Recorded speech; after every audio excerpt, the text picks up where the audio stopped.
दुष्यंत जी, प्रश्न तो मुझे आपसे करना है। राकेश जी, अजीत पवार जी ने अब अपने चाचा की पार्टी को कब्जा लिया है, क्या आप उसे भी शाहजहां की तरह उसी दृष्टि से देखेंगे, या वो आपके साथ आगे तो वो भरत हो गए?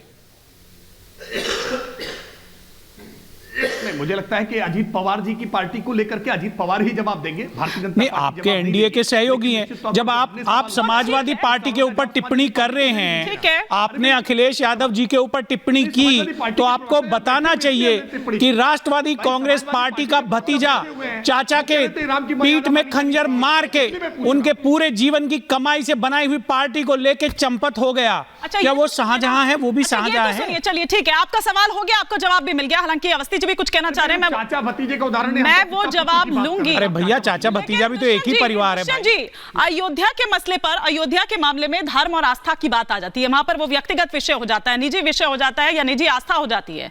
वहां बाबर के लिए क्या करने गए थे? वहां कौन सी नाते रिश्तेदारी निभा रहे थे आप लोग? नहीं, हम तो राम के हैं, हमारा किसी और से क्या लेना देना। गलत व्यक्ति से प्रश्न कर रहे हैं। अच्छा, मतलब ये सही है कि आप राम के हैं। हाँ, राम आपके हैं। राम रचि राखा, राम आपके हैं। बढ़ावे साखा, राम हमारे, हम राम के। क्यों इतना हो हंगामा मचाया हुआ है?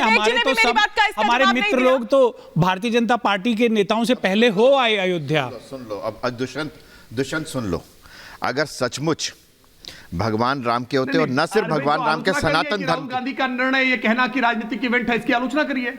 मैं बात देखा कि कल परसों वीडियो आए हैं। दुष्यंत एक छोटी सी बात कह रहा हूं, आज की बात नहीं है, लगातार बाकी डॉक्यूमेंटेड प्रूफ जो हैं, जिस तरीके से सोमनाथ के मंदिर के समय ये कहा गया कि ये अगर मंदिर के निर्माण में अगर राजेंद्र प्रसाद जाते हैं तो हिंदू रिवाइवलिज्म हो जाएगा, इसको बनाने की जरूरत नहीं कहा। कब से लेके, अरे भाई डॉक्यूमेंटेड है, व्हाट्सएप की जानकारी, झूठ मत बोलो तुम, व्हाट्सएप की जानकारी है। गलत लगता है। अरे तुम्हें तो बड़े नेता हुए हैं पंडित जवाहरलाल नेहरू। अरे भैया, 1000 साल के इतिहास में ऐसा कोई नेता नहीं मेरे ऊपर इस बात पर मुकदमा करो कि मैं झूठ बोल रहा हूं। मैं नहीं करता ये सब, व्हाट्सएप की जानकारियों के ऊपर मैं नहीं जाता। लेकिन मैं ये कहना चाहता हूं भारतवर्ष के लोगों को कि सनातन धर्म की पुनः प्रतिष्ठा करने वाले नेहरू जी थे, जिन्होंने भारत की भूमि पर आजादी का बिगुल बजाया 1928 में, और 1952 में उन्होंने पहली निर्वाचित सरकार के रूप में संजय सरकार जी, हाँ।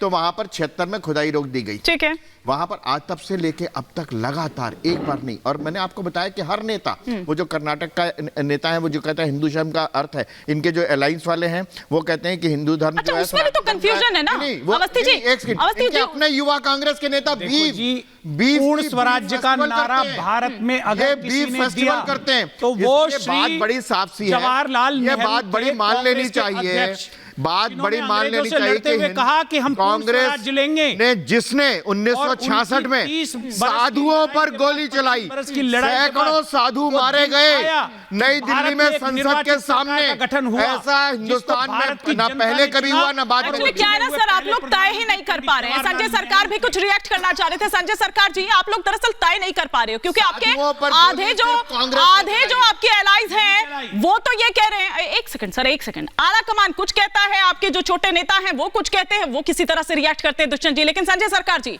आपके जो बाकी एलाइज है ना इस गठबंधन में, कोई तो पाठ करा रहा है, कोई प्रभु श्री राम के दर्शन करने के लिए वहां पर पहुंच रहा है, और कुछ ऐसे भी हैं जो बता रहे हैं कि 2 गुड्डे रख दिए थे, या फिर डेंगू मलेरिया से लेकर न जाने कितने अब तक इस तरह के बयान आ चुके हैं सामने। देखिए, मैं एक चीज आपको दिखाने चाहते हैं। अब देखिए, मेरे भाई राकेश त्रिपाठी अभी कुछ बोले हैं, तो राकेश त्रिपाठी को बोलता है कि रामनवमी के दिन में रैली होता है, रैली में कहा बंदूक लेके जाता है, बंदूक लेके बाद में फायर होता है। तो उस समय पुलिस को क्या करना चाहिए? लॉ एंड ऑर्डर के लिए क्या करना चाहिए? देखिए, भगवाधारी है, ये देखिए भगवा पहन के जा रहे हैं, हाथ में पिस्तौल है, पिस्तौल लेके ओपन फायरिंग करते करते जाते हैं। ठीक है, उस समय पुलिस को क्या करना चाहिए लॉ एंड ऑर्डर के लिए? आप बताइए राकेश त्रिपाठी जी, क्या करना चाहिए? मैं इसका जवाब लूंगी, लेकिन एक बड़ी खबर आ रही है। त्रिपाठी जी दीजिएगा जवाब, लेकिन एक बड़ी खबर आ रही है। प्राण प्रतिष्ठा पर अरविंद केजरीवाल क्या बोले? आ रही हूं त्रिपाठी जी, आ रही हूं। प्राण प्रतिष्ठा पर अरविंद केजरीवाल ये बोल रहे हैं कि 22 तारीख के बाद अयोध्या जाऊंगा।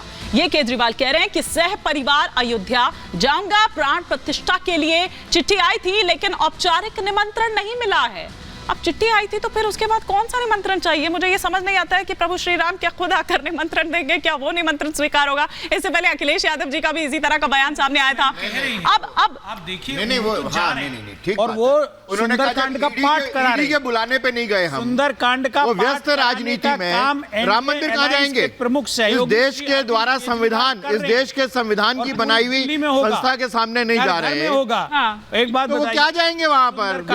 ये पाठ इसी के लिए तो नहीं करा रहे जिस और इशारा कर रहे हैं। सुनिए ना दुष्यंत जी, ये पाठ इसी के लिए तो नहीं करा रहे जिस और दुष्यंत जी अवस्थी जी इशारा कर रहे थे। अवस्थी जी तो फंसाना चाहते हैं ना, ये तो पानी पी के कोस रहे हैं। अरविंद केजरीवाल पढ़े लिखे नेता हैं, अभी पाठ करा रहे हैं, IIT से पाठ करा रहे हैं। इनको अच्छे नेता, पढ़े लिखे नेता पसंद नहीं है। ठीक है, इनको अरविंद केजरीवाल ने जिस तरह से जो शिक्षा के और स्वास्थ्य के क्षेत्र में मॉडल खड़ा किया है वो इनको पसंद नहीं है, इसलिए अरविंद केजरीवाल को जेल में डालना चाहते हैं। कांग्रेसियों के वक्तव्य फर्जी केस सुनाऊं? शराब का कोई बिक्री नहीं हुआ, शराब का घोटाला बना दिया। कांग्रेसियों शराब की पॉलिसी वापस ले ली गई, फिर भी शराब का घोटाला बता रहे हैं। मतलब जो हुआ ही नहीं उसके आरोप में जेल भेजा। मजबूरी क्या है? ये मजबूरी क्या है ये समझ नहीं आती। ये मजबूरी क्या है? ये मजबूरी क्या है? जेल में फंसाना चाहते हैं। सीटों की मजबूरी है। अरे पढ़ा लिखा आदमी है। सीटों की मजबूरी। अरे 3 सीटों की नहीं, भारत को बचाने की मजबूरी। ठीक है, एक बार संजय सरकार जी के बात का जवाब मैं राकेश त्रिपाठी जी से ले लूं, फिर एक बार मैं ग्राउंड पर रुक करूंगी। त्रिपाठी जी, वो कोई फोटो दिखा रहे थे।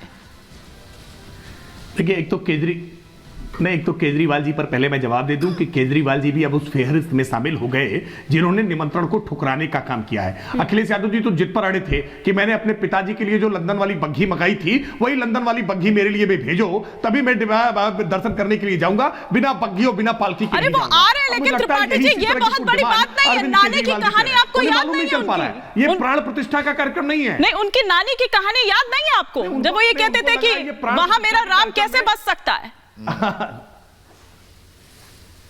हाँ, बिल्कुल ठीक बात है। मुझे याद है मनीष सिसोदिया कैसे बता रहे थे कि वहां पर पुस्तकालय बना देना चाहिए, विश्वविद्यालय बना देना चाहिए। अब भव्य मंदिर बन रहा है तो इसलिए स्टैंड तो बदलते रहते हैं। अब वो क्या सुंदरकांड का पाठ भी करेंगे, अब वो कई सारे अपने, लेकिन कितने भी करें अपने कांड नहीं छुपा सकते हैं। ये तो तमाम इन्होंने कांड कर दिए हैं ना, इन कांडों को छुपा नहीं सकते हैं। सच ये है कि आज बुरी तरह से भ्रष्टाचार में लिप्त लोग हैं, अपना परिवार बचाने के लिए, अपनी संपत्तियां बचाने के लिए परेशान है। जो सवाल संजय सरकार जी ने उठाया था मैं उसका जवाब दूं।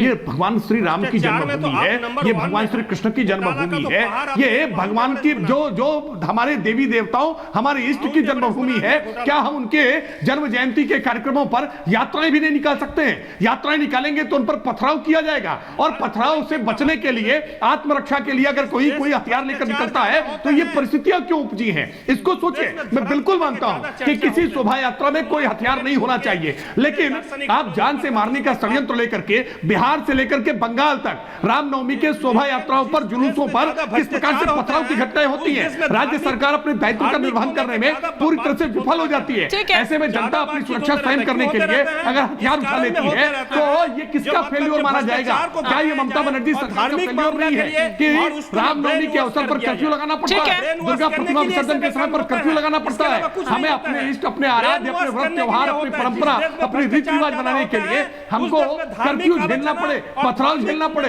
पत्थर हाथों में आपको दिखाई भी पड़ते हैं, पत्थर फेंके जाने वाले हाथ ठीक है, आप दोनों को रोक रहे हैं।